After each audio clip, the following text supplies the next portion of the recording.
tal? ¿Cómo están? Buenas noches. Gracias por acompañarnos. Bienvenidos y bienvenidas a esta edición de AAM a través de las pantallas de Telefuturo. En vivo, por supuesto, 20:29, 23 grados de temperatura en esta noche de San Juan. Mi querido Enrique, ¿cómo estás? Buenas noches, Santiago. Mi saludo a la teleaudiencia. Y vos sabés que nunca vi tanta expectativa, sobre todo en redes sociales, respecto a qué tema íbamos a tocar esta noche en AAM.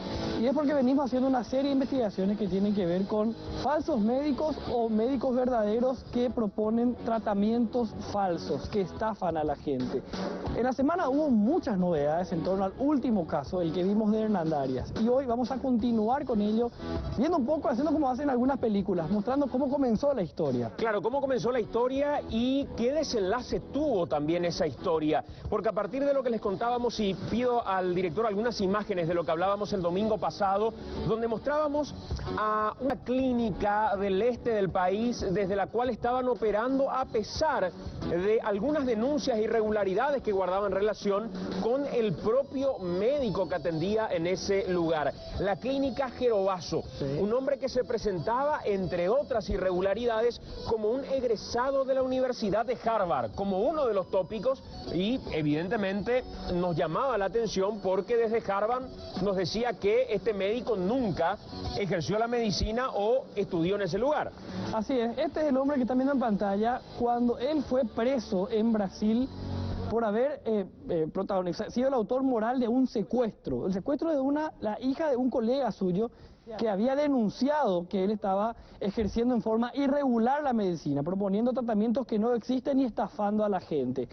Posteriormente él recupera su libertad, va a la cárcel, sale y hace exactamente lo mismo en Paraguay. Con la misma bata, ustedes están viendo en pantalla una bata que dice Harvard, como si fuera que él estudió en esa universidad. También tenía otra en su currículum, dice que estudió en Francia, lo cual es mentira.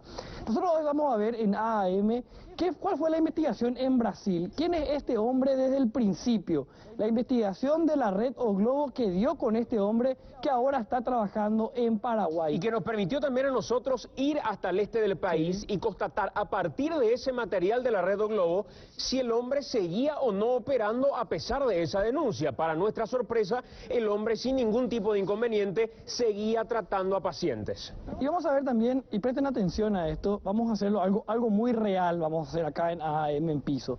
Vamos a tener a familiares de una joven que falleció luego de ser tratada por este hombre. Una mujer desesperada en medio de su enfermedad, que creía que podía ser asistida. Este hombre le prometió una cura para el cáncer. Este hombre le dijo que le iba a curar el cáncer. Le cobró una millonada, una fortuna que ustedes no se hacen idea. La joven falleció. Sus familiares están con nosotros esta noche en AAM. Así es, señor. De eso vamos a hablar en el transcurso de la misión de hoy también en AAM. Vale decir que estas personas fueron invitadas a venir al programa para que puedan ejercer su derecho a réplica. El equipo de producción se ha comunicado con la propia clínica. Ahí nos ha atendido primeramente un enfermero, después nos ha atendido la abogada, una de las representantes del doctor Decio Vaso, y ellos dijeron que en este momento todavía no tienen una respuesta para darnos. Esa respuesta la van a dar un poco más adelante, dicen ellos, pero ya le hemos dicho que le daremos su réplica en la edición de hoy. Pero, repito, no han aceptado venir hoy al programa. Totalmente, no aceptaron. Este hombre que estuvo inclusive gestionando algunas cuestiones dentro del propio Ministerio de Salud. La Fiscalía también ya avanzó en la investigación respecto a este hombre. La Fiscalía de Santiago, hay que decir que designó a un nuevo fiscal para el caso, porque nosotros veíamos las imágenes del domingo pasado de cómo actuó la Fiscalía en el primer allanamiento y dejó un poco que desear algunas cosas dentro de ese procedimiento. Un cuestionado procedimiento del Ministerio Público que inclusive ya derivó con el cambio de fiscal que toma el caso, y en el nuevo fiscal sí ya avanzó. Este hombre ya está siendo investigado por el Ministerio Público y también en el ámbito administrativo por el Ministerio de Salud. Esta noche también en AAM vamos a hablar de lo que se debatió en el transcurso de esta semana, y es otro de nuestros temas en la misión de hoy. Vamos a hablar, señora, del famoso impuesto a la soja. ¿De qué se trata verdaderamente todo esto? Desde dos posturas absolutamente diferentes. Por un un lado,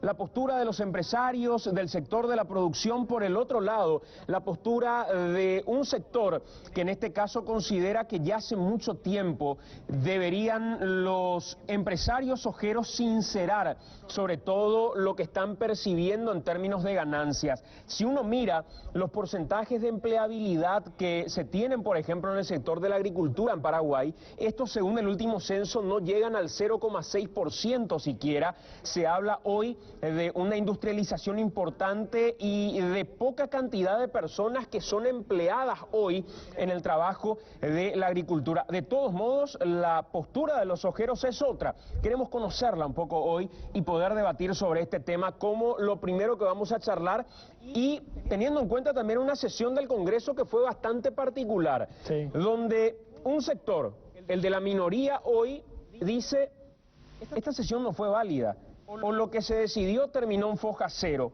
sencillamente porque cuando se tuvo que votar, si es que se trataba en este momento, en el mismo día de la sesión, o se postergaba el análisis en particular de este impuesto a la soja, de este proyecto de ley, la sesión quedó sin quórum.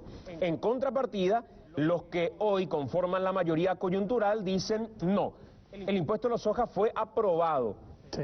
Más adelante se tendrá que debatir artículo por artículo. Fue algo muy extraño. Usted también de imágenes lo que fue aquella sesión del Parlamento que comenzó muy incidentada, y además fue algo muy raro lo que ocurrió políticamente hablando. Por un lado, voceros del cartismo que dentro de los voceros parlamentarios del cartismo que salen a aprobar, no solamente a aprobar, a proponer este proyecto de ley. Y por otro lado, los voceros del cartismo en el Ejecutivo, hablamos de la ministra de Hacienda, nada más y nada menos, o el propio Santiago Peña, que condenan este proyecto. Por un lado, los parlamentarios de Cartes proponen este proyecto, lo aprueban, y por otro lado, los ministros de Cartes lo rechazan y anuncian el veto a este proyecto de ley, si es que llega finalmente hasta el Ejecutivo. Hoy vamos a debatir el proyecto de fondo y lo que tiene que ver con el fondo de la cuestión, más allá de las formas y todo lo que ocurrió en el Parlamento, que son imágenes que ustedes están viendo en pantalla y fue noticia en la semana. Muy bien, señor, muchas gracias. 20:36, ustedes pueden participar con nosotros a través de las redes sociales. En breve vamos a tener también un móvil en vivo con una noticia de último momento que vamos a compartir con ustedes en esta emisión de AAM. El hashtag AAM, pueden seguirnos a través del Facebook también. Nos acompaña la ingeniera Mercedes Canese, asesora de la bancada del Frente Guazú y una de las personas que más estuvo de alguna u otra manera generando contenido respecto al por qué es necesario hoy aprobar este impuesto en particular. Ingeniera, gracias por acompañarnos. Muchas gracias por la invitación, muy buenas noches a todos. También nos acompaña el ingeniero Héctor Cristaldo, titular de la Unión de Gremios de la Producción. Ingeniero, gracias por estar con nosotros. Buenas noches a ustedes, a la audiencia, un gusto compartir con ustedes. Lo primero que te pregunto, ingeniera, es sobre eso que planteaba hace rato con respecto a la sesión, algo que se va a dar, me imagino que con muchos otros temas, porque hay algunos que se van a pegar al reglamento anterior diciendo eso no fue cambiado, otros al reglamento actual. Este artículo, el 137, ni siquiera fue motivo de discusión en aquel día que se había cambiado en la bancada del Frente Guazú, en una sesión que habían realizado el reglamento, pero ¿se aprobó o no se aprobó finalmente el impuesto a la soja? Lo que se aprobó fue en general. El tratamiento en particular quedó sin quórum, por lo que va a tener que ser tratado posteriormente. Es algo que suele suceder, no es tan frecuente, pero ya en los años que llevo como asesora en la bancada del Frente Guazú he visto que ha sucedido más de una vez. Y cuando el senador Juan Carlos Galaverna dice que según el reglamento, si no se terminó de votar ese proceso de extender, postergar o votar en el día, artículo por artículo, significa que todo volvió a foja cero, ¿ustedes comparten o no esa teoría? De ninguna forma, porque hubo una mayoría que hizo la aprobación en general, 24 votos contra 17, ¿verdad? Lo que falta es el tratamiento particular, como le digo, suele suceder que un proyecto se trata en general y para el tratamiento particular ya no existe el quórum, por diferentes motivos, y siempre se ha pasado posteriormente al tratamiento en particular sin problemas. En el caso de ustedes, ingeniero Canese, ¿cómo entienden esa sesión del otro día? ¿Entienden como una sesión que finalizó con una aprobación del impuesto a la soja, pero ustedes el impuesto no fue aprobado? Mira, esa es una discusión que no tiene ni pie ni cabeza, no tiene sentido.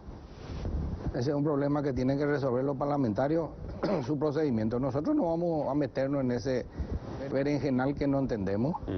No estamos en el detalle. Nosotros sabemos trabajar en nuestra chacra, sabemos producir y sabemos aportar al desarrollo del país. O sea, para ustedes es irrelevante si fue aprobado o no fue aprobado, si fue reglamentario o no fue Lo que reglamentario. entendimos es que se aprobó un título con una hoja en blanco abajo. Es decir, no hay nada, no se sabe quién va a pagar, cuánto va a ser, cómo se va a pagar, nada no hay. Es decir, chutaron el penal, se fue afuera, gritaron gol y es gol o no es gol. Bueno, vamos a ver qué dice el tribunal. Ellos van a tener que resolver un problema. Hace rato no está funcionando de manera armónica el Parlamento. Y cada vez que hay una ley polémica, se generan polémicas, pero esa no es la cuestión de fondo. Para nosotros la cuestión de fondo es que hay un proyecto que es confiscatorio y que va a producir un gran daño a la economía y al sector agrícola. Antes de entrar a esa discusión que creo que es la de fondo definitivamente, y me gustaría escuchar la percepción de cada uno de ustedes, si tuviéramos que hoy comunicarle a la gente que está viendo el programa, ingeniera, ¿qué es lo que se aprobó? Específicamente, ¿ya se aprobó el impuesto a la soja? ¿No se aprobó el impuesto a la soja? ¿Cómo comunicamos qué fue lo aprobado? Bueno, estamos en el primer trámite legislativo, ¿verdad? Todavía no podemos decir que se aprobó el impuesto a la soja en todas sus instancias porque ustedes saben que esto debe pasar nuevamente por diputados una vez terminado el trámite en senadores, que todavía no terminó porque falta el tratamiento particular. Hay diputados, nuevamente puede volver a la Cámara de Origen si es que modifica o rechaza. Es decir, hay un trámite largo todavía para que después vaya al Ejecutivo que va a definir si veta o no, ¿verdad? Pero para nosotros se cumplió una parte del primer trámite que es la aprobación en general. Para ustedes también. No, todavía no tiene media sanción. El Senado comenzó su tarea y no la terminó. Aprobó un título y abajo, decime quién es el sujeto. Claro, todavía ¿Quién va a pagar? ¿Cuánto se va a pagar? Pueden no se haber sabe. modificaciones. Entonces no está aprobado nada, es un título. Pero claro, para mí lo positivo de que Ahora, haya que el trámite siga o no siga, otra cosa. el tratamiento en particular es que da tiempo para hacer modificaciones que puedan ser apropiadas, ¿verdad?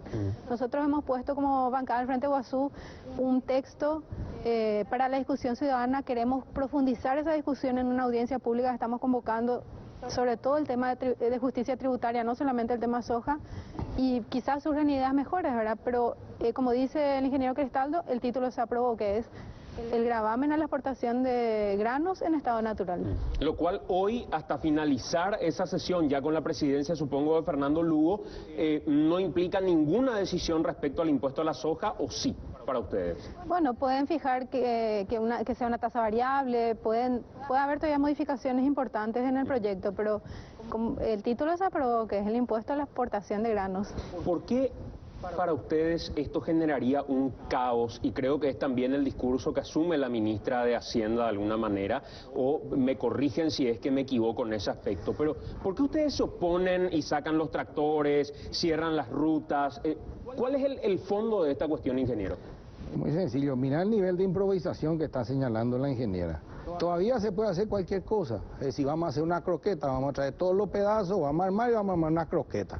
Salga lo que salga, no importa, el título es lo que vale.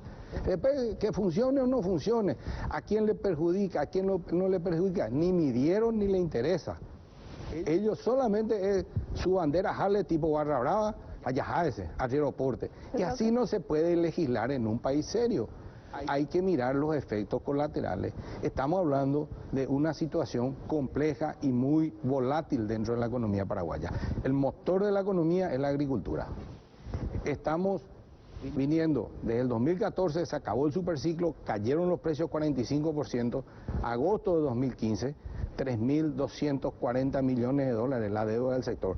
La cosecha de abril de 2016 valía 2.800 millones. O sea que hoy dejó de ser la niña bonita que era hace un tiempo. Es que están trabajando con películas viejas y mira el nivel de improvisación que te dice, vamos nomás a variable, vamos a cualquier cosa, vamos a sacar con tal de sacar. Falta una cierta capacidad de discutir democráticamente los proyectos, ingeniero, porque que nosotros democráticamente digamos que 8 días en sesión, moción de preferencia. El proyecto lo presentamos en el 2014, ¿verdad? Ustedes no han presentado ningún proyecto alternativo para que haya una mayor justicia tributaria, para que hoy la gente que está migrando del campo a la ciudad... Estás mirando, no estás conociendo la realidad. El sector que más ajuste tuvo... Espera un ratito. El sector que más ajuste tuvo en materia impositiva del campo. En el 2014 sale el IRAGRO, en el 2014 sale el IVA agropecuario, en el 2015 sale el nuevo impuesto inmobiliario con 300% de aumento y los resultados se están empezando a ver. Solamente que vino una caída de 45% en los precios. ¿Cómo querés que la gente gane plata? Si, ya te digo, la cosecha valía 2.800 y la deuda era 3.200.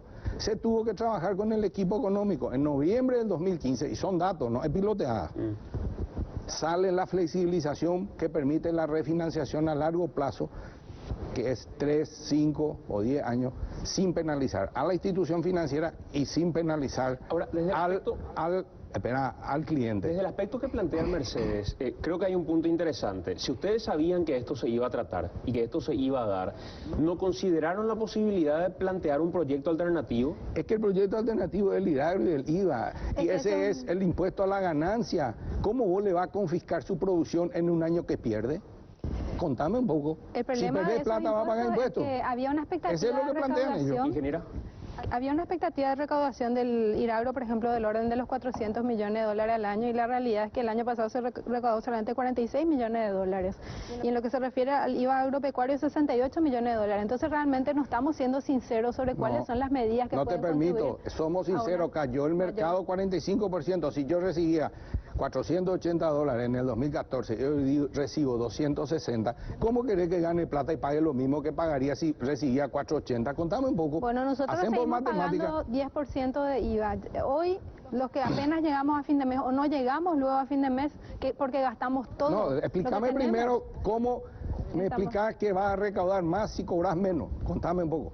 Y ustedes todavía tienen utilidades, porque si no, no se dedicarían al rubro. Y bueno, por eso generó esa recaudación de más de 100 millones de dólares, no los 400, porque cambió el precio. Sencillo, si yo vendo más barato, ¿cómo voy a ganar lo que pensaba que iba a ganar? La demostración de esa baja recaudación es que sencillamente es muy fácil evadir esa clase de impuestos. No. En cambio, para una persona que consume todo lo que gana, es inevitable pagar el IVA cada vez que compra pan, todos cada vez que pagamos compra... IVA. Y ahora sí, pero ustedes ahorran, nosotros no. No, ¿cómo ahorramos? ¿Y qué querés? El común del ciudadano ahorramos gasta cuando todo había lo que precio gana. nuevo. Bueno, ahora la gente Pero apenas tiene para pagar su cuota. ¿verdad? Porque No, para redondear la pilotela. idea, no, lo que pasa ahora es que más del 50% de los ingresos fiscales del Estado lo Eso cubre es el IVA. filosofía, No, Mercedes. estamos hablando de números. Y está Más bien. del 50% Y quiere sabe- decir que nosotros contribuimos más del 50% para las rutas que ustedes destruyen, para lo que ustedes utilizan del Discurso aparato político, eso represivo no es del economía, Estado. Mercedes. No, estamos hablando de números. ¿Cuánto No, te contribuye? voy a hablar de números. Solamente en insumos,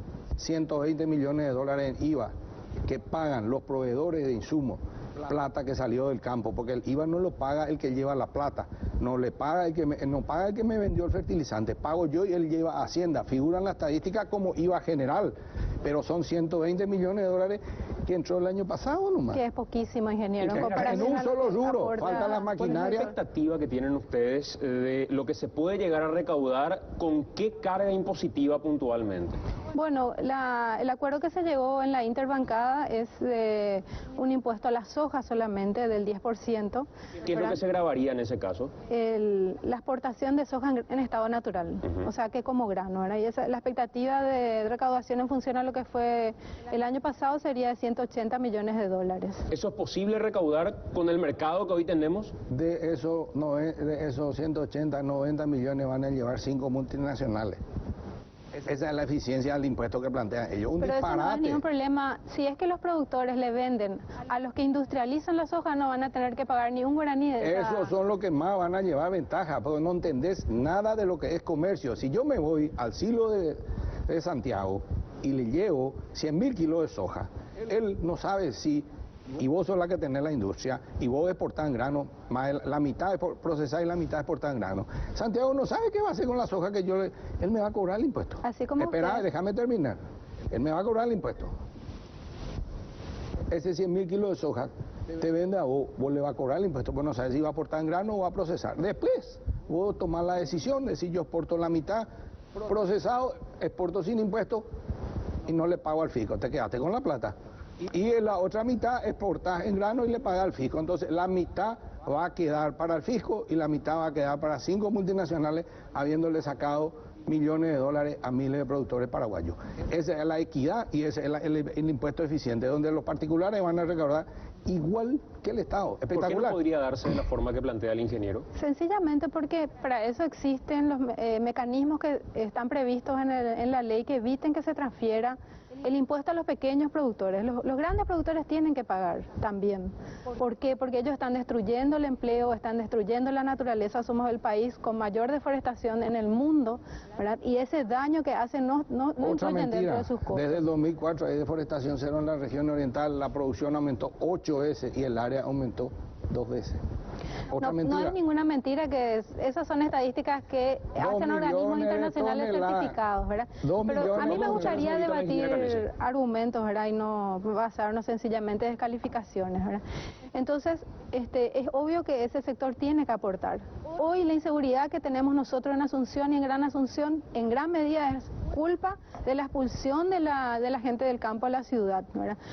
Hoy que los alimentos sean mucho más caros que hace algunos años también es responsabilidad de este sector que no es capaz de diversificar la economía. Y nosotros necesitamos por eso que los productos se procesen, se industrialicen en Paraguay y que baje el costo interno de esa producción. Y una medida eficiente para eso es el impuesto a la exportación de granos. Y a mí me gustaría, así como se organizan los pequeños productores para hacer su tractorazo, que se organicen y hagan un tractorazo para que las agroexportadoras no le transfieran el costo de este impuesto a la exportación. Realmente no tiene sentido que habiendo un sector tan organizado que es capaz de paralizar el país con sus tractorazos, no puedan hacerle frente a 5 agroexportadoras, como dice el ingeniero Cristaldo, y que realmente los que son más grandes paguen por el impuesto como corresponde. Primero, cuando te levantes de la silla, si te tropezas, no le culpes la soja, por favor, porque la soja tiene culpa de todo lo malo que hay en Paraguay. Lo único que falta es que te tropieces al levantarte y la soja tenga la culpa. Explícame cómo la ruta está rota del lado de ida, que el camión se va vacío. Eso nomás quiero que me explique. Segundo, nosotros vamos a hacer los tractorazos de acuerdo a lo que nosotros vemos y creemos, no al disparate, a la ocurrencia de 4 o 5 gente que teoriza sin conocer lo que es los fundamentos de la economía y van a causar un daño. Ustedes quieren que nosotros nos pasemos peleando, nosotros tenemos que trabajar en nuestra chacra, o si no el país no funciona. El motor de la economía es lo que ustedes quieren dañar. Y si vos dañas el motor, el vehículo no se mueve. Un año de buena cosecha es un buen año económico para Paraguay. Un año de mala cosecha es un año malo a la economía paraguaya. O si no, fíjense 2012, cuando cayó la producción a la mitad, nuestro crecimiento fue menos 4%. ¿A cuántas personas emplea hoy el negocio de la soja? Mira, si va a mirar la chacra, son 150.000 productores de granos. Estamos hablando de granos, maíz, soja. El algodón ocupaba 500 a 600.000 hectáreas. Ese productor que plantaba algodón se quedó sin rubro. Hoy hay 10.000 hectáreas de algodón. No llega a 30.000 el sésamo. El resto se fue a granos, maíz o soja. Está plantando el pequeño productor. Su principal rubro de renta hoy es soja y maíz. ¿Y cómo los números de encuestas, estadísticas y censos revelan que ni siquiera llegamos al 1% de empleabilidad en lo que tiene que ver con la agricultura? Hoy creo que está o en 0,5 o en 0,6. ¿Cuál es su indicador? IPS. El agricultor de cuenta propista, trabaja con él y su familia en la chacra. No tiene jubilación No hay el IPS. agricultor. Se hacen No hay censos. IPS ahí. Y las empresas son, Y encuestas. habrá, de los 150.000 habrá 1.000 empresas. Pero este es un parámetro de una muestra del Exacto. censo nacional. No Y es del trabaja IPS. la familia. No guarda relación con IPS Bueno, pero, como muestra. ¿y cómo sabe si trabaja la familia? La familia mínimo de papá, mamá y 3 hijos. Todos trabajan en la chacra. Vamos a recorrer, le voy a Lo que mostrar. pregunto es por qué eso no se refleja en las Y estadísticas. no sé cómo hacen sus muestras, yo no sé eso. Yo lo que te puedo decir es que en la cadena trabajan. Paraguay tiene 30.000 camioneros, toditos trabajan en eso y hacen como 400.000 viajes al año. Eso no es trabajo. ¿Cuántas estaciones de servicio tienen que darle soporte? ¿Cuántas gomerías tienen que darle soporte? ¿Cuántas ventas de repuestos hay en Santa Rita, Ciudad del Este, San Alberto, Curuguaté? Curuguaté no Ingeniera. existía. Lo que quiero decir nomás es que por aproximadamente en forma directa la soja genera máximo un empleo por cada 100 hectáreas, ¿verdad? Podemos decir que en forma indirecta generaría como máximo otro empleo más, que ya es muy generoso, ¿verdad? Pero el problema es que como destruye la agricultura familiar campesina, que emplea como mínimo 2 personas por cada 20 hectáreas, que se supone que es la finca modelo para la agricultura familiar, ¿verdad? Entonces, por cada empleo que genera la soja se están destruyendo 10 empleos, ¿verdad? Y si hacemos el valor multiplicador de ambos va a ser lo mismo, porque la agricultura familiar campesina también emplea camioneros, también emplea personas que venden insumos agrícolas, etcétera. O sea, realmente lo que tenemos acá es una destrucción del empleo nacional. Y para más, ni siquiera es una destrucción del empleo rural para que nuestro país se industrialice. No, es para vender granos en estado natural y no querer que eso se grave. Y esa es la discusión de fondo, ¿verdad? ¿Qué modelo de país queremos? ¿Queremos un país que se industrialice, que crezca en generación de empleo, en valor agregado, o queremos un país que exporte materias primas, ¿verdad? Y esa discusión de fondo es la que creemos que se tiene que dar, ¿verdad? No estamos discutiendo un país que exporte materia prima versus un país que no. En el 2000 ya los japoneses nos explicaron las cadenas productivas que tenemos que desarrollar, y una de las cadenas es la cadena del balanceado, que es maíz y soja. Hoy vos sabés que hay un frigorífico en Itapúa que faena 18.000 cerdos por día, y eso no es más que soja y maíz convertido en carne de cerdo. Son más de 18.000, son más de 200.000 cerdos al año, un frigorífico. Hay 5 cooperativas que están poniendo granjas para producir miles y miles de cerdos. Está en proceso, eso es el valor agregado, no es poner una fabriquita en Villeta y mandar speller. No, eso no es valor agregado. No es, bueno, estamos de acuerdo tenemos la cadena del trigo, que está también dentro de los granos, que tiene 22 molinos en Campo 9. Antes el principal molino estaba acá en Sajonia para recibir el trigo que venía de Argentina. Ahora ese está cerrado y la cadena está ya funcionando, produciendo fideo, produciendo galletitas. Eso no da empleo. Si no hubiera la agricultura tecnificada, no habría esa generación de empleo. Vos tomás leche lactolanda, ¿qué querés que es? Un kilo de balanceado que compone 80% maíz, 20% soja. Ese yogur que está comiendo es soja y maíz. Entonces, el valor agregado es empleo y es trabajo para mucha gente en toda la cadena. Ingeniera, estos 180 millones de dólares que plantean ustedes como la posibilidad de recaudar eventualmente por medio de este impuesto, ¿a dónde se destinaría y qué garantía existe de ese destino final?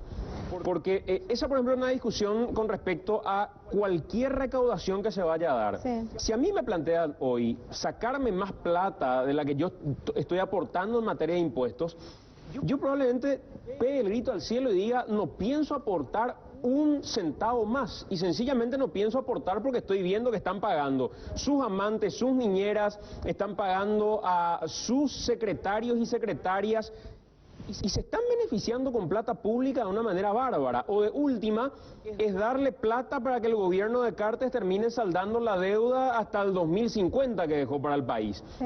O en contrapartida, existe una garantía de poder decir, este dinero blindamos, no digo tipo Fonacida en su aplicación, sino en su blindaje, y lo vamos a dedicar solamente a este rubro. ¿Existe una garantía o lo que hoy se va a hacer es sacar más plata para poca gente que termina administrando ese dinero? Bueno, en primer lugar tenemos que mejorar la calidad de nuestra democracia también para que los recursos se usen mejor, ¿verdad? Y para eso se necesita una presión fiscal mayor, ¿verdad? O sea, con un 12,7% de impuestos, igual que los países subsaharianos, ¿verdad? De África, o sea, los países más pobres de África, no podemos esperar que la gente tenga una educación de un país europeo y elija correctamente a sus autoridades, ¿verdad? Entonces, y ya no hay forma de sacarle más plata a los más pobres, que es como se hace a través del IVA. Entonces, obviamente los que más recursos tienen, y eso está encima establecido en nuestra Constitución, que el sistema tributario debe desalentar el latifundio y contribuir al desarrollo de la pequeña y mediana finca familiar, artículos 114 y 115 de la Constitución Nacional, ¿verdad? Entonces, en nuestro proyecto original nosotros habíamos establecido inclusive porcentajes para la compra de tierras para la reforma agraria, para la agricultura familiar campesina, para los problemas de salud que causan los agrotóxicos, que sabemos que hasta la OMS reconoce que el glifosato es probablemente cancerígeno, y ahora mismo eso se está revisando también para que esté preferentemente para esos usos, ¿verdad? ¿Ustedes consideran que esto, lo último que decías, tiene que ser parte de algún proyecto en particular, lo del glifosato, lo del tipo de químicos que se utiliza, debería ser parte de un proyecto también? Debería ser también, porque hoy tenemos más de 42 millones de litros de agroquímicos que están en nuestro suelo y que estamos tomando todos los días en nuestra agua, en todas las comidas que consumimos. Un estudio hecho en Francia demuestra que donde más se concentran los agroquímicos es en la leche materna, ¿verdad? Y sabemos que los niños son los que tienen más, y los ancianos, más influencia de este tipo de productos, ¿verdad? Entonces, ingeniero, veo que te mueves todo, que querés, está a punto de saltar. Está diciendo cosas que no conoce. La BGR alemana, una cooperación seria, hizo un estudio en 90.000 hectáreas en la cuenca de Capibarí, en Itapúa, alrededor de Colonia Unida. 30 años de agricultura, para 600 contaminantes probables. No salió un solo vestigio de contaminación química ni en las aguas someras, ni en las aguas subterráneas, ni en las aguas de arroyo. Sí salió Escherichia coli en los alrededores de los pueblos donde no hay cloaca. Ese es el problema ambiental real del Paraguay, pero esta gente viene con su filosofía no sé de dónde y enfoca el problema donde no existe. El problema no está, el problema está en la Escherichia coli en el agua, en las ciudades. Ahí está la contaminación y está el estudio, está en la CEAM, podés pedir y vas a ver que no te estoy mintiendo una palabra. 600 contaminantes probables se analizaron, uno no se encontró. Entonces dejemos de mentir a la audiencia con eslogan. El otro día mencionaba, ingeniera, y decía que el tiempo nos va a terminar demostrando qué fue lo que hizo el cartismo con el Frente Guazú en el pacto para que Lugo termine convirtiéndose en presidente de la Cámara de Senadores. Para mí no es solamente emblemático el hecho de que ese pacto se haya cerrado el día en que se recordaba el 5º año de la masacre de Curuguatí, por ejemplo. Yo creo que hay ciertas cosas que operan con ciertos códigos, y Cartes no es un sonso al terminar haciendo una movida ese día. Yo creo que el Frente Guazú pisó el palito. ¿Creen ustedes que la agenda que tienen es prioridad? Por eso incluso negocian con el cartismo esa agenda en particular. Lo convierten a Lugo en presidente de la Cámara de Senadores y lanzan esa agenda legislativa. En esa agenda legislativa uno de los puntos es el impuesto a la soja. Si ustedes lo comunican de esa manera, entonces lo que decía el otro día y vengo sosteniendo hace un tiempo, el tiempo nos va a terminar demostrando si lo que el Frente Guazú pactó fue una mentira para todos nosotros, para justificar el pacto, que quién sabe en base a qué fue finalmente, si es una traición de Cartes a Lugo. Si Lugo se dejara traicionar por Cartes, sería tan cándido como Hugo Richard diciendo Cartes no respeta los pactos y que lo vuelva a hacer un par de semanas después. ¿O cómo debería entenderse si es que finalmente esto que dice el Ministerio de Hacienda, nosotros rechazamos y vamos a vetar cualquier tipo de proyecto, se termina concretando? ¿Qué pactaron finalmente con Cartes? Bueno, yo de los aspectos más políticos no puedo hablarte, soy apenas una asesora de la bancada del Frente Guazú, pero sí me gustaría decir que el impuesto a la soja es un proyecto histórico del Frente Guazú y me parece que es muy significativo que dos bancadas, como la bancada cartista, la llanista y aparte algunas individualidades como el senador Pedro Santa Cruz, hayan apoyado nuestro proyecto, ¿verdad? Y le hayan dado una aprobación en general. Me parece que es un hecho demasiado importante, ¿verdad?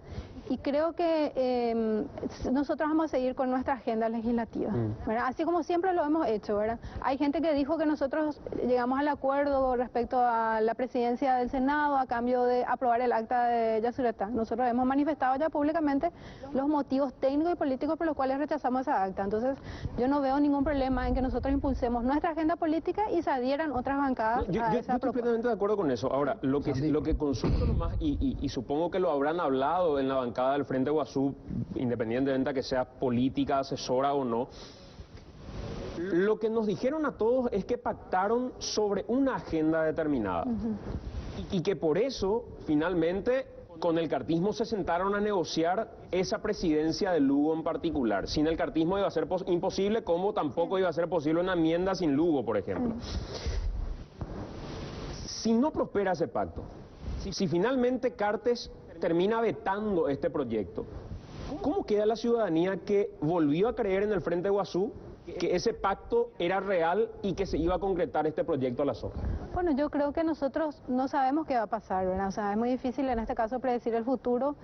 La línea histórica del cartismo ha sido defender a los sectores más poderosos de nuestro país. Eso no es algo que no estoy contando algo nuevo, ¿verdad? Y esa ha sido su línea siempre, ¿verdad? Así como también la línea del Ministerio de Hacienda, ¿verdad? El Ministerio de Hacienda ha, por ejemplo, creado el impuesto ha tenido la intención de aplicar y está aplicando el impuesto a las cooperativas que le perjudica a los sectores, eso sí, a los sectores pequeños y medianos, ¿verdad? Entonces esa es su política, exprimirle aún más a los que menos tienen, ¿verdad? Incluso con ese antecedente, ¿ustedes creen que se puede seguir pactando con el cartismo? No, nosotros hacemos acuerdos puntuales, ¿verdad? El tema del impuesto a la soja es un punto demasiado importante para nosotros que se haya tenido esa aprobación en general. Garantías de que Cartes no vete no tenemos esas garantías, pero sí hemos avanzado en lo que se refiere a una cuestión muy importante para nosotros, que se instale el tema y que se debata ciudadanamente. Y estoy segura que en este momento la mayoría de la gente que nos está viendo está de acuerdo con el impuesto a la soja. ¿Ganaremos o no ahora esa batalla? Veremos. Ingeniero. Yo creo que lo que estamos viendo es un Frente Guazú haciendo política sin ética, donde el oportunismo populista es lo que está primando y una improvisación irresponsable. Entonces, esa es la realidad. Perdieron la vergüenza. Están haciendo política sin ética. Si para ellos el modelo es Maduro, para ellos, acaba de decirlo, vamos a cobrar más impuestos y con eso mejoramos la democracia. Maravilla. No le vamos a capacitar a la gente, no vamos a crear conciencia, no vamos a trabajar con la gente. Eso es fortalecer la democracia y terminar la corrupción, porque lo que quiere el caldo de cultivo del desempleo y la crisis económica, porque ahí los corruptos ganan con sus supuestos programas sociales que al final no llegan a la gente.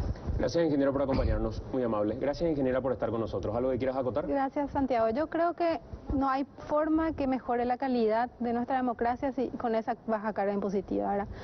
Hoy las universidades públicas cobran aranceles. La gente no tiene oportunidad de ni siquiera terminar la educación secundaria, mucho menos acceder a la universidad, y es muy difícil que entonces podamos elegir correctamente las autoridades. Tenemos que cobrar más impuestos y a los que más tienen. Gracias, ingeniera, muy amable. Voy hasta Enrique, 21:06. ¿Qué tenemos, señor? Bueno, vamos a hablar un rato, Santiago, a la vuelta de la pausa. Vamos a hablar de lo que decíamos al inicio del programa. De vuelta al doctor brasileño que trabaja en Hernandarias, el doctor Decio Basso. Y vamos a tener en piso a personas que creyeron en su trabajo, creyeron que él podría curar a una de sus pacientes y esta mujer terminó falleciendo. Quédense con nosotros porque en instantes, a la vuelta de la pausa, vamos a compartir con ustedes parte de esta cámara, de estas imágenes, cómo nacía la historia en Brasil con una investigación al doctor Decio Basso, una cámara oculta que demuestra la manera en la que este hombre operaba, las irregularidades que ya denunciaban desde Brasil. El hombre estuvo esta semana por el Ministerio de Salud tratando de renovar su registro. Esa renovación le ha sido negada por de pronto y ya en instantes vamos a ampliar más detalles de esa situación. A la vuelta de la pausa, más detalles, también información en vivo que vamos a compartir en breve nada más sobre una situación que se está desarrollando en este mismo instante en la ciudad de San Lorenzo. Quédense con nosotros, ya estamos de vuelta.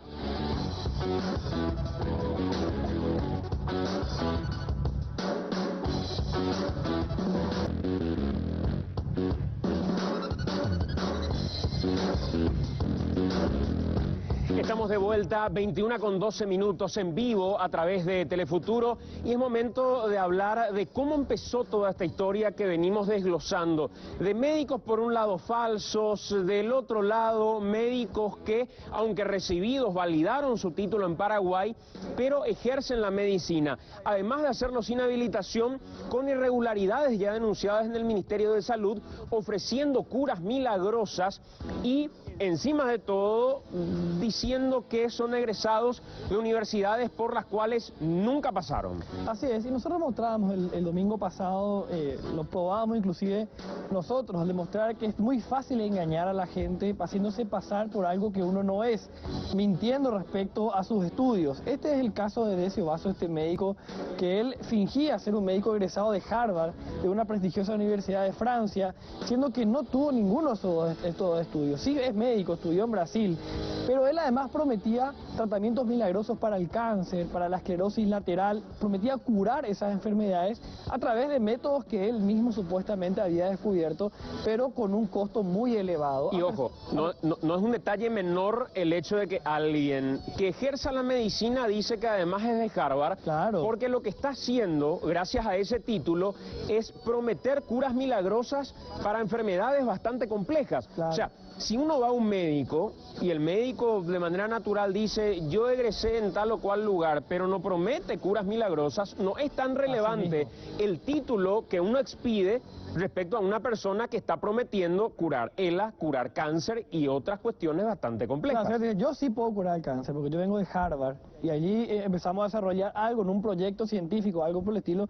Es más creíble, y si aparece una bata que tiene acá el sello de Harvard, es más creíble y vos decís, bueno, este vino de Harvard y a lo mejor descubrió algo.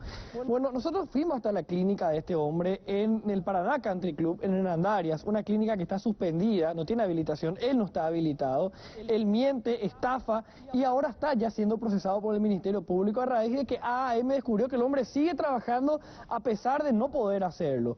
Pero ¿por qué él no puede ejercer la medicina? ¿Por qué él está inhabilitado? ¿Cuáles son sus antecedentes? Y así que tenemos que volver en el tiempo y meternos a un programa de investigación de la red O Globo en Brasil, que descubrió a este hombre haciendo ese trabajo en Brasil. A raíz de eso fue que nosotros tomamos la investigación y nos dimos cuenta que este hombre estaba acá, a la vuelta, en el Paraná Country Club. Así es, señor. Y esta es la investigación que precisamente hizo Fantástico de la red O Globo respecto a Decio Basso, el disparador de toda esta historia del médico de Hernandarias.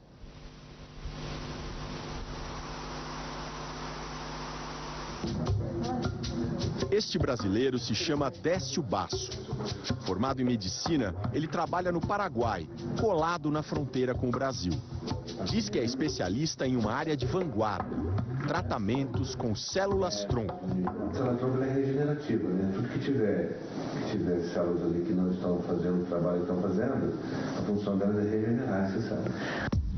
A clínica fica na região de Ciudad del Este, mas é voltada para pacientes brasileiros, com doenças avançadas e incuráveis, que Décio Basso diz resolver. Eu tenho paciente com ela que trabalha no banco agora, essa moça. Ela está curada? Mas o processo... Jéssica e Carol, duas cadeirantes que agora estão andando. Esta não é a primeira vez que Décio Basso aparece no Fantástico. Maringá, interior do Paraná, ano de 2001. As imagens mostram Décio Basso sendo preso. Tudo começou quando uma denúncia contra ele chegou ao Conselho Regional de Medicina do Paraná. A análise do caso ficou com o pediatra Kemel Jorge Chamas. Na época nós achamos indícios de infração ao Código de Ética.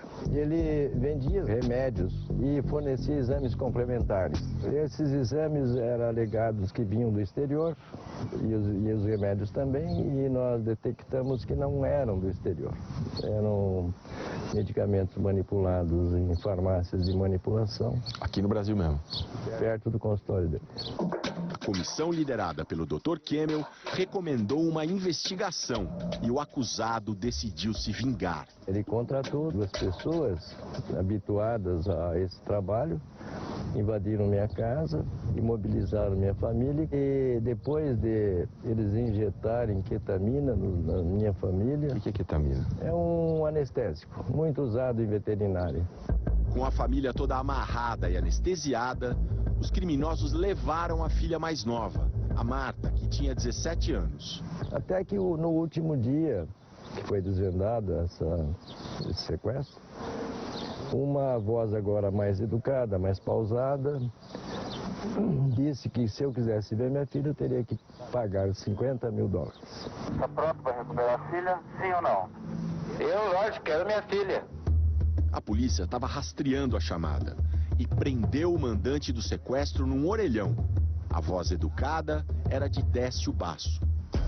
Pelo sequestro, ele foi condenado a 22 anos e perdeu o registro de médico por ensinar os bandidos a aplicar o anestésico nas vítimas. Não pode exercer a medicina no Brasil. Não. Passou 7 anos preso. Em 2008, foi para o regime aberto E a partir de 2011, começou a atuar no Paraguai, onde abriu a clínica Gerobasso. Jéssica, né? Que é um caso grave de tratamento lá. Só movimento de olhos, já não tinha mais movimento de nada. Hoje essa menina está normal. Ela é a primeira do mundo, a ter recuperação escleral lateral da próstata. Ela mora onde, doutor? Maringá. Perto de Maringá, a cidade de Manastória. Suposta cura da suposta ela é o tratamento com células-tronco, igual ao que ele propôs ao nosso produtor, que dizia estar com o pai muito doente. Você retira essa glândula óssea, tá? Prepara isso no laboratório e se reinjeta no pai. Basso diz que aprendeu sobre células-tronco em uma das universidades mais respeitadas do mundo. Reparem no jaleco. Esse é o brasão de Harvard. Eu fiz educação médica continuada em Harvard, então fiz 14 anos lá. Numa rede social, ele diz até que se formou em Harvard. Nós procuramos a universidade. Resposta: Décio Basso não tem nenhum diploma de lá. O que ele fez foi se matricular em 2 cursos de extensão. Em geriatria, um em 98, outro em 2001. Programas curtos, que ele nunca concluiu. Na internet, Décio também se gaba de fazer parte da Universidade de Colômbia Britânica, no Canadá. Nós contatamos a instituição, que também nunca ouviu falar dele. Na consulta, ele cita mais uma universidade. De Harvard e a Universidade do Leste da França. Procurada, a Universidade de Paris-Est informou que não tem nenhuma relação com o Sr. Basso. Basso, que é formado pela Universidade Federal de Santa Catarina, também se diz geriatra, mas a Sociedade Brasileira de Geriatria afirma que ele não consta da lista de membros.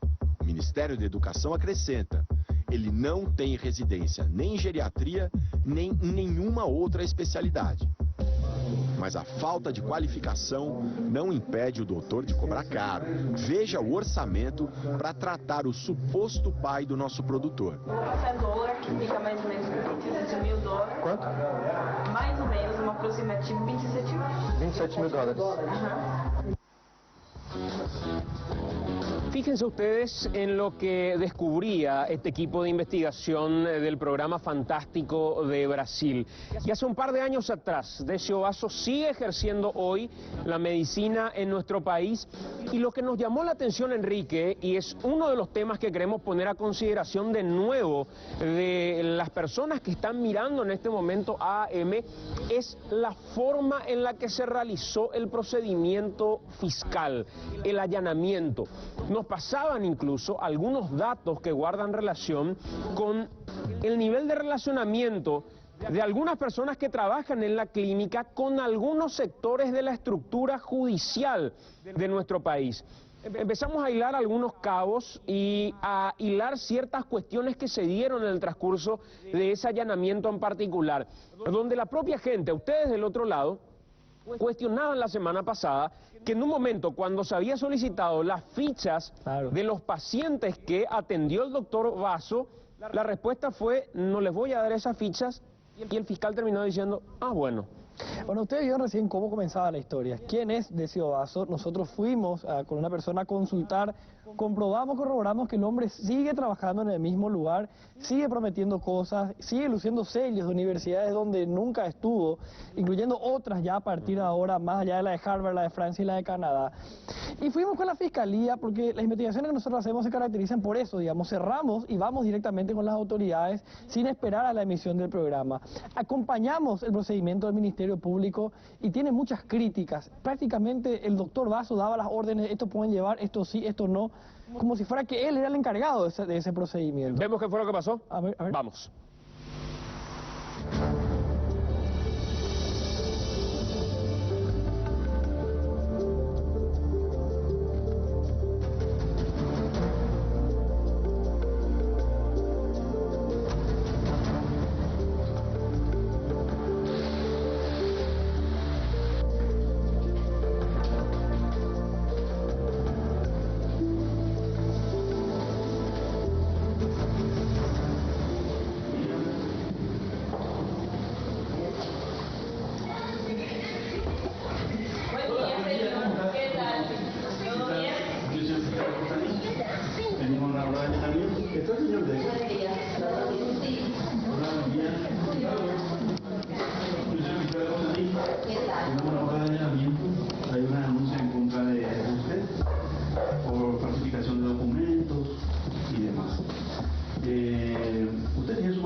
por favor. Sí. ¿Podemos ver? Sí, aquí está el mandamiento de la nación. ¿Qué documento quieres ver? Este es de tu registro de profesional. 19/12/2016 empezó se volvió a se renovó, ¿verdad? Sí. Ya. Justamente, conforme al Ministerio de Salud, se ha iniciado un sumario administrativo en donde se ha mencionado que este documento es apócrifo supuestamente. ¿Apócrifo? Sí, que es falso. Este documento no fue otorgado por el Ministerio de Salud. Y es por eso que veníamos a certificar esta situación. Hay una causa también abierta en Asunción, pero yo estoy coadyuvando en esa causa porque soy de acá de Hernandarias y acá queda el sitio. Lo que vamos a hacer es elaborar un acta de nuestro procedimiento y esto voy a incautar para poder pasarle a mi colega de Asunción que tiene la causa abierta ahí. Les cuento que también hay un sumario administrativo del Ministerio de Salud que probablemente le van a notificar en estos días sobre esta misma situación. Bueno, porque aparentemente, según la denuncia que tenemos nosotros, es de que este documento es apócrifo, que es falso, que no fue otorgada por la autoridad de salud. Esa es la... Pero ¿es posible fornecer un documento así que no sea? No, eso justamente lo que vamos a investigar. Eso precisamente lo que vamos a investigar. ¿Y cuándo vos tenés una...? No, y evidentemente esta cuestión probablemente si se determina que esto es apócrifo, probablemente va a ser procesado judicialmente. Ahora estamos en la parte investigativa, en la parte que se está investigando. Pero de buenas primeras, el Ministerio de Salud por medio de una nota ha mencionado de que esto no fue otorgado por ellos. Ese registro, eso lo... Santo, ese es un registro normal que hay en el Ministerio de Salud, ¿verdad? No, y por eso le digo.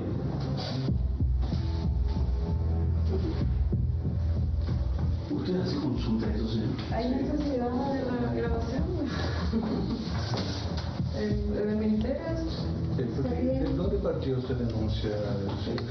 Vocês podem esperar todos ali sentados, por favor. Todos sentados na frente, por favor.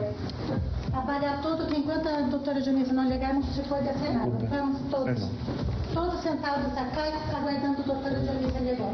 Por favor. Entonces, por orientación de nuestra abogada, nosotros no permitimos que esté siendo filmado, ¿ok? Entonces necesita... Ya está filmado. No, pero tiene grabado y necesitamos la grabación, entonces, solamente con autorización, entonces. Vamos a hacer la cosa legal como sí, por supuesto. Nosotros normalmente nos acompaña una persona para hacer procedimiento, cuando hacemos el procedimiento. Esta cámara es de quién? ¿Es de la fiscalía? ¿Esto pertenece a la fiscalía? No, no pertenece. Entonces es un reportero. No es un reportero, es una persona que nosotros normalmente le salemos. Entonces nosotros queremos que sea incautada esta cámara. Sí. ¿Ok? Todos acá son não há motivo para isso. Então todos sentar e vamos aguardar. O la cámara não deve salir de acá. Solamente vai ser entregue à mão da polícia. E anotar o nome do polícia. Não, ele não sai, com a câmera não sai. Não, ele não sai. Por que não é porque ele não sai? Retírese ahí, acompañarla abajo. Não, ele não pode salir que está com Senhor, será responsabilizado por isso. Está bien, vamos a ser responsables nosotros. No. El policial, nosotros estamos, ya de todo acá, nosotros estamos pidiendo que la autoridad policial, el suboficial inspector, ele vai ser responsável por isso. Porque essas informações de filmar essas todas, se vai parar en la mídia. Isso é um procedimento, não é procedimento. Não é normal. Vamos esperar que aguardamos nossa abogada. Vamos aguardar melhor. E quando liga a abogada, ela conhece o doutor conhece ela. E aí, se bueno, esperava. Não, ele não. Ele vai fazer não. Vai quedar chocado por estar filmando as coisas sem autorização judicial. Não, porque todo mundo quer nos prejudicar. Chega de tanta coisa, por favor. Aunque você me declare preso, não há problema. Mas vamos esperar a abogada e vamos fazer as coisas como devem ser. Não teremos nada. Porque vêm acá, filmam todo, e se vão e dizem o que querem, fazem o que querem. Isso não é possível.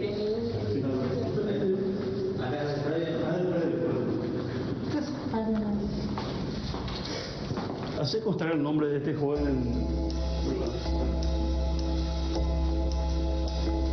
Su grabación no quiere continúa grabando. Él no tiene necesidad de grabar audio y todas esas cosas. Bueno, ahí para ella.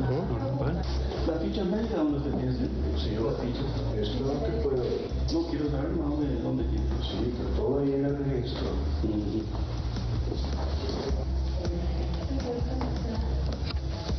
¿Eso tiene algún dispositivo? Sí, claro. Eso vamos a ponerlo, vamos a quedar claro en la fiscalía. Exactamente. Sí, eso se puede quedar con la fiscalía, sin sí, en la fiscalía. Pero no se debe quedar con para presentación libre. ¿Se puede sacar?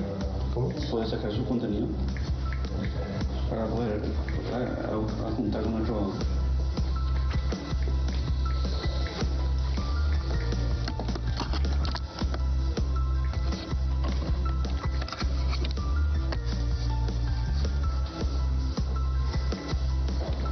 Usted es el único médico acá, don Vecino. Yo soy médico. ¿Usted es médico? Sí. ¿Usted no es la urgencia? Lo que nosotros no queremos es porque mucha gente ya vinieron acá, nosotros tenemos mucha mala experiencia con la prensa, entonces nosotros ya estamos así con las cámaras, porque tenemos malas experiencias, nosotros no tenemos nada que ocultar acá. Si esto que es falso, no sé, pues nosotros tenemos también, porque lo vamos a defender, ¿no? ¿Verdad? No, lógicamente, no, y por eso se toma ninguna medida.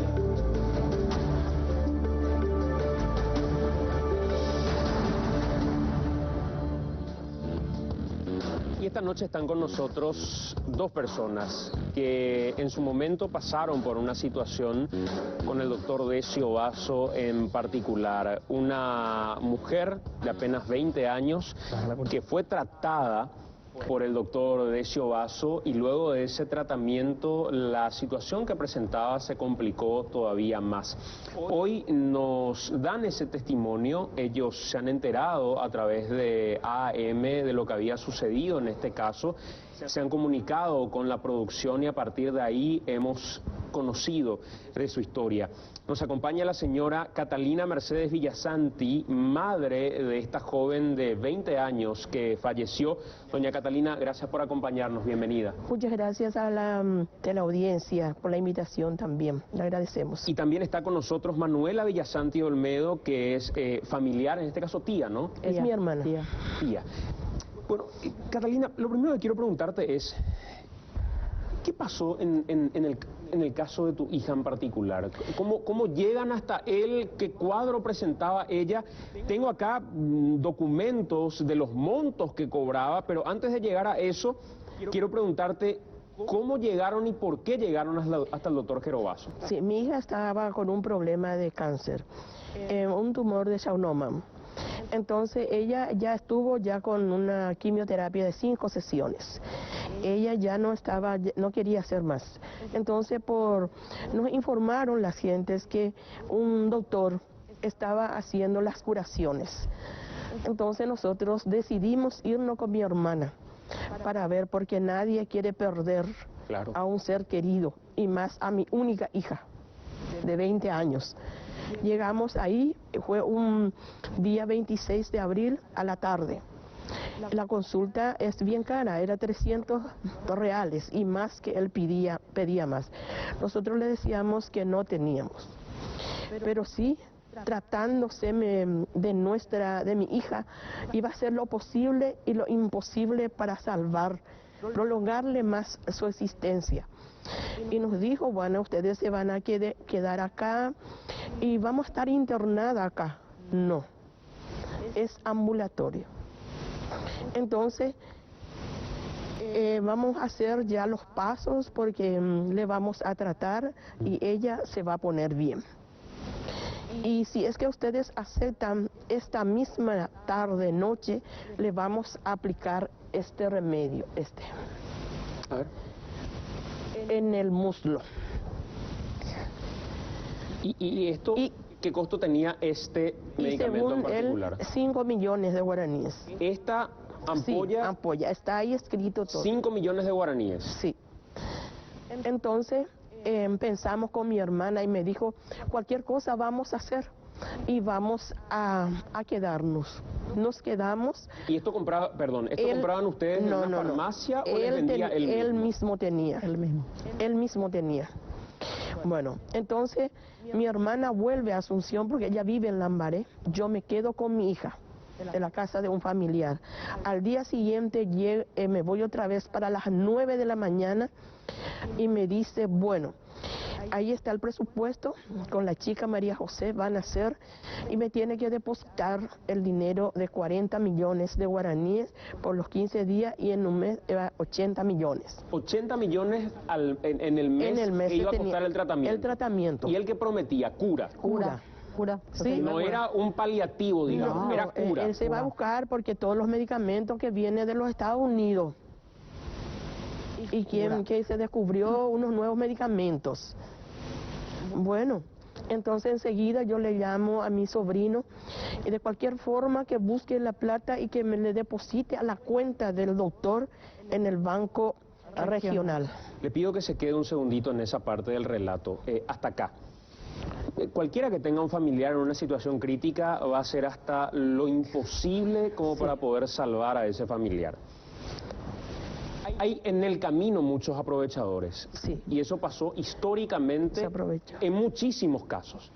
Aprovechadores que ven la situación por la que está pasando una familia, ante esa situación prometen cuestiones milagrosas y maravillosas, y en este caso en particular, el doctor estaba prometiendo, gracias a medicamentos de vanguardia, que traía de los Estados Unidos, que costaban por ampolla 5 millones de guaraníes, con un tratamiento total de 80 millones de guaraníes, en un mes cura, no un paliativo. Los familiares, ya escuchaban ustedes, estaban dispuestos a hacer lo que sea por salvar a la única hija de 20 años. Vamos a seguir con este relato. Antes quiero ir al móvil de exteriores porque les decía que en San Lorenzo hay una información de último momento y estamos precisamente con nuestros compañeros en ese lugar. Alejandro López ya está en contacto con nosotros y nos va a comentar qué es lo que está sucediendo específicamente en la zona de Saturio Ríos. ¿Cómo estás, Alejandro? Buenas noches. Sí, saludo a toda algo anda mal y efectivamente estamos en el Colegio Saturio Ríos. Hace espacio de una hora más o menos los alumnos de esta institución de San Lorenzo decidieron tomar el colegio. Ustedes ven las imágenes, los portones están cerrados, hay una especie de muro con pupitres que los chicos están colocando. Ellos están exigiendo básicamente entre varios puntos que están pidiendo. El más fuerte sería la destitución de una de las directoras que tiene este colegio. Dicen hay varias irregularidades, como por ejemplo lo que me estaban comentando los chicos, la compra de pata de cerdo utilizando justamente los recursos de la gratuidad, me decían también acá los chicos, y dicen también tener pruebas. Estamos con la presidenta del centro de estudiantes. Comentame brevemente cuáles son los puntos que están exigiendo. Mayormente los puntos que estamos exigiendo es el llamado a concurso para el cargo en general y técnico. También estamos viendo que está hablando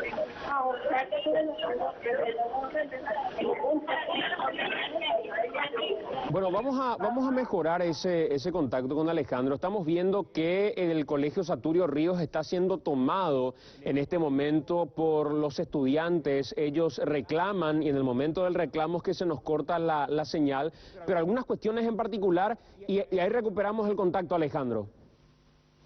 Ellos están constituidos sobre una resolución que fue la administradora, la supervisora administrativa de la región 1, que está... Hay dos operadoras legalmente para estamos tratados con los balances y no queremos más negras, queremos más.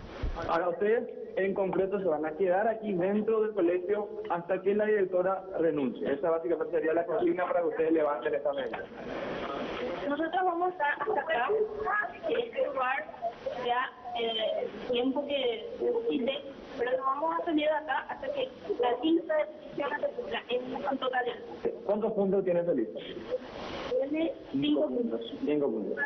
Pero lo más fuerte sería la renuncia de la directora. Bueno, querían también el apoyo de sus padres. Veíamos Santi, compañeros, que bueno, están acá padres, traían comida, edredones, almohadas, que van a pasar la noche acá, ¿verdad? ¿Hay algún adulto allá adentro que no, que ustedes son menores de edad? Están los encargados de la institución, los oradores, y ellos son solamente ellos son en el predio de atrás. Bueno, Alejandro, a ver si es que vos nos haces un resumen de cuáles son sus reivindicaciones, porque lastimosamente la comunicación no es muy buena, pero si vos podés resumirnos esos 5 puntos que ellos están reclamando, vemos que tienen el acompañamiento de sus padres. ¿Cuántos alumnos son y cuáles son sus reivindicaciones, Alejandro? Bueno, acá están, Santi, más o menos 100 alumnos, más o menos aproximadamente, ¿verdad? Ellos tienen 5 puntos. El más fuerte, digamos, el que ellos piden es la renuncia justamente de la directora, que está como encargada de despacho hace unos meses, decían ellos, pero que ya está cometiendo varias irregularidades, y dicen los chicos del centro de estudiantes que tienen pruebas de que eso está ocurriendo, por lo menos eso es lo que manifiestan. Mañana, Santi, a las 8 de la mañana ellos quieren dar una conferencia de prensa, van a aclarar, digamos, todos los puntos, que son 5, reiteramos, pero también piden que la gente de la dirección de este Colegio Saturio Ríos se haga presente y bueno, que ellos cumplan estos 5 puntos que ellos están solicitando. Reitero esto, acá podemos ver a los padres, bueno, un grupo pequeño todavía, ¿verdad? Pero le están apoyando a los chicos, vemos que van llegando, según pasan las horas, más y más padres de familia, también más alumnos que van entrando a la institución. Reiterar una cuestión, Santiago, ellos no forzaron el portón para entrar ni ningún acceso, digamos, al colegio, lo hicieron y el encargado que les abra el portón. De hecho, cada residenta tiene ahí la llave del portón por su pecho y ella es la que le abre el portón, digamos, a cada alumno que va llegando sin ningún tipo de inconvenientes. Lo cierto es que hasta ahora tampoco se presentó nadie del ministerio todavía, suponemos que lo van a hacer mañana. Se estarán enterando ahora las autoridades del MEC a raíz de este contacto. También las autoridades del colegio que tampoco se pusieron en contacto con los chicos todavía también. Bueno, señor, muy amable, gracias, Alejandro, y esto por supuesto va a ser parte de nuestros próximos servicios informativos ya desde día a día en la edición desde las 5:30 de la mañana. Gracias, Alejandro López, con la información desde el Colegio Saturio Ríos. Estamos hablando con una familia que nos comenta detalles del caso que les tocó vivir con el doctor Decio Basso. Y yo tengo aquí en mano, si con alguno de los compañeros me indican con quién en particular podría mostrar estas imágenes, de el presupuesto. Esos son los originales. Estos son los originales, sí, efectivamente. Del presupuesto que era emitido por el doctor Decio Basso para este tratamiento en particular. Estamos hablando, señora, de unos 80 millones de guaraníes. Sí. 80 millones. Nosotros hemos depositado para quedarnos ahí 40 millones. No depositamos la totalidad. 40 millones depositamos. ¿Ella estaba en otro lugar? No, estaba ahí en ese lugar, pero en la clínica, pero era ambulatorio. Me fui a estar en la casa de un familiar, de unos familiares. Eso es por ser ambulatorio. Sí. Sí, es que se iba a internar en la clínica. Era más. Era otro monto. O sea, por ser una paciente ambulatoria, eran 80 millones de guaraníes. En un mes.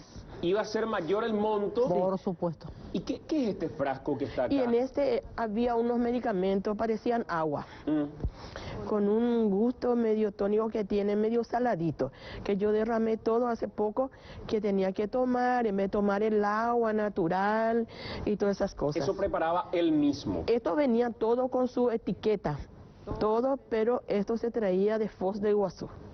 Pero todo él traía. Él todo traía. Nada se compró de afuera, nada. Él me dio todo, estas vitaminitas, que dice que es una vitamina. A ver, me permite. Que yo guardé uno, porque había más. Uso exclusivo del Ministerio de Salud Pública, dice esto. A ver un poco. Sí. Ahora, sí, es de uso exclusivo del Ministerio de Salud porque estaba en manos del doctor Decio Basso. Y él tenía amigos seguro con la gente, porque los análisis, las muestras de sangre, cuando ella necesitaba una transfusión, se hizo en Ciudad del Este. Todos los tratamientos ahí se fueron a hacer el estudio de la sangre, que él me cobró todo completo. Ahí están las cláusulas que él tenía con el Ministerio de Salud. Cuando habla del Ministerio de Salud y las cláusulas que tenía, ¿qué vínculo le decía él tenía con el Ministerio de Salud? Según el doctor Vaso. Él derivaba a los pacientes en otro hospital. Cuando mi hija estaba muy mal, nosotros nos fuimos a parar en Presidente Franco, en el hospital. En el hospital distrital de Presidente Franco. Sí, y donde pasamos una noche muy mal todo, ni no quiero recordar. Y después al día siguiente se fueron a buscarme, se fue el chofer a buscarme para llevarlo otra vez a la clínica ahí en el Country Club. Yo tenía un documento, y estoy buscando eso en particular, de un traslado ordenado al Hospital Distrital de Presidente Franco. Y les quiero mostrar esto puntualmente porque efectivamente, dicen ellos, había un convenio que él decía tener con el Ministerio de Salud, pero ustedes efectivamente fueron a parar a este hospital distrital. Una noche, sí. Por indicación del doctor de... Sí, él mismo nos llevó porque mi hija estuvo muy mal. Le terminaba la respiración, casi murió esa noche. ¿Y quién era el médico que les atendía? Él mismo. Y él en el hospital distrital de Presidente Franco. No, otro médico. Que se le tenía que hacer una ecografía, una radiografía, todo. Sí. ¿Verdad? Pero ellos se negaron. No podemos tocar ya. Ya no podemos. No podemos porque hacer. Ella estaba como una embarazadita de 9 meses. Porque le crecía la panza por el A ver, lo que yo quiero entender es lo siguiente, porque esto es fundamental. Sí. El doctor Decio les dice, vamos a trasladarle al hospital distrital de Presidente Franco. Sí. La situación ya estaba complicada. Sí. ¿Él se va con ustedes hasta el hospital? Sí, él me estuvo esperando ahí. Y en el hospital, ya con el doctor Decio, ¿qué le dicen? Y ahí le hicieron le sacaron líquido del pulmón. Ese fue un domingo. Lunes vinimos a la casa del familiar y después lunes fuimos otra vez a la clínica. Esto dice doctor Ignacio Cerezo. Sí, y ese es un médico brasilero. ¿Que trabaja en el hospital de Presidente Franco? Yo no sé si trabaja él ahí o es amigo del doctor Decio. Les voy a leer lo que dice textualmente este documento. Doctor Ignacio Cerezo, encaminamos a la paciente María Mercedes, de 20 años de edad, paraguaya, soltera, residente en tal localidad, con diagnóstico de un saunoma maligno. Sí. Fase terminal. Actualmente empezó el tratamiento de soporte para este estadio maligno. Se necesita drenaje torácico y abdominal. Se le hizo. Atentamente me despido de usted, doctor Decio Vaso, geriatría, registro médico profesional número tanto de Paraguay. Y este es el documento que se remite. Este fue el día que ustedes fueron de urgencia. Sí. ¿Y qué le dijeron con respecto a los procedimientos que había que hacer? En Ciudad del Este ya no se le hizo. En Ciudad del Este, en Presidente Franco, no le hicieron nada. No le hicieron nada.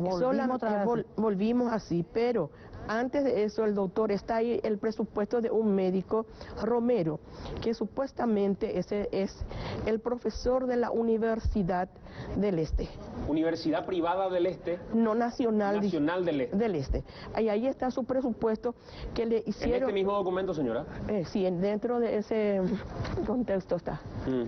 ¿Y qué pasó con ese presupuesto? Bueno, y le hicieron, pobrecita a mi hija, el drenaje, que le salía agua, todo desesperada, yo no sabía qué hacer con los familiares. Y ahí está el precio, ¿cuánto guaraní? Disculpe, él cobraba ese monto, pero de por ahí había otros estudios que se tenía que hacer afuera. Sí, y ese yo cubríamos otra vez. ¿Cuánto les cobraba por cada y llegaron a hacer transfusiones de sangre también? Sí. ¿Cuánto les cobraba por esa transfusión? Y ahí está todo. 2 millones. 2 millones por cada transfusión. Sí. Este era otro que hicimos otro estudio, porque yo tengo una bolsa llena de estudios, pero igual estando, ella sí me mandó. Y él ahí, en ese papel puso fase terminal, ¿verdad? Sí. Y igual dijo, bueno, le vamos a curar, se va a curar. Pero él ahí ya se contradijo. Sí, Vamos a hacer una pausa, antes vamos con Enrique, pero estamos hablando del caso de esta joven de 20 años que falleció. Sus familiares denuncian que fueron parte de quienes recurrieron al doctor Decio Basso ante una situación de urgencia y él les ofreció esta cura milagrosa. Vamos hasta Enrique y enseguida volvemos a la mesa. Estos son los... Gracias, señor. Y estamos pendientes también a las reacciones en las redes sociales. Nos hacemos una pausa breve. Ya venimos.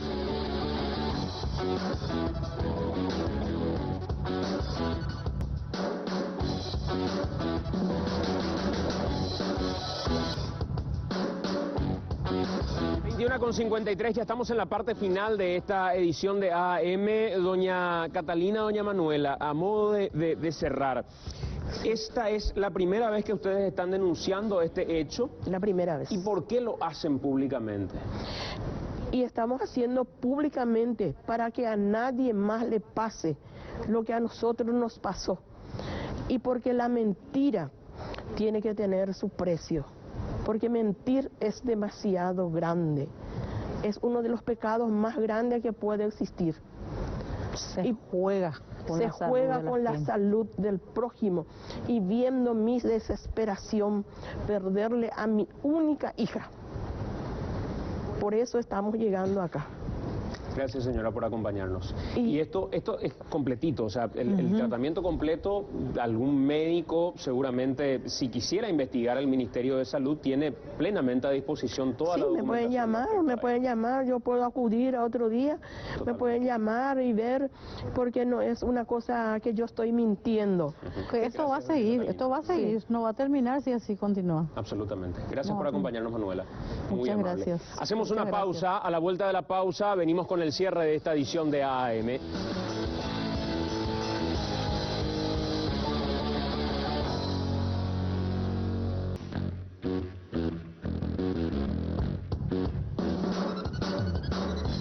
Señores, tenemos que ir cerrando esta edición de AM, ya se viene Telefútbol, todo lo que dejó el campeonato, la celebración de los Gumarelos, por supuesto, pero antes desear el mayor de los éxitos a nuestros compañeros y compañeras de Vive la Tarde, que arrancan mañana a través de Telefuturo. A las 17 se pone en marcha Vive la Tarde. El mayor de los éxitos a todos los compañeros, mañana 5 de la tarde. Señores, nos vamos, gracias por acompañarnos, ya viene Telefútbol. Así es. Buenas noches. Chao, chao.